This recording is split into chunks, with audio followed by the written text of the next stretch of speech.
الحمدللہ والصلاة والسلام علی رسول اللہ۔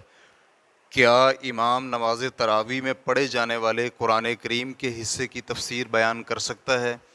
سوال کیا گیا ہے۔ ہمارے ہاں ایک مسجد کے لوگ نماز تراویح کا اہتمام کرتے ہیں اور عشاء کی نماز کے بعد مختصر تفسیر بیان ہوتی ہے جو کہ تراویح کی پہلی 4 رکعات میں پڑھے جانے والے قرآن کریم کے حصے سے تعلق رکھتی ہے۔ پھر وہ 4 رکعات پڑھتے ہیں اور پھر اس کے بعد بقیہ 4 رکعات میں پڑھی جانے والی آیات کی تفسیر بیان کرتے ہیں۔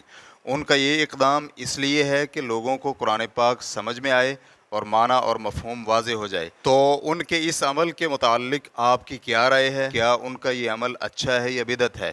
الجواب بعون اللہ سبحانہ وتعالی۔ یہ سوال میں نے اپنے شیخ عبد الرحمن البراق حفظہ اللہ سے کیا تو انہوں نے جواب دیا، اگر یہ مقتدیوں کی رضامندی سے ہو تو اس میں کوئی حرج نہیں ہے، کوشش کریں کہ نمازیوں کے لیے بوجھ نہ بنے۔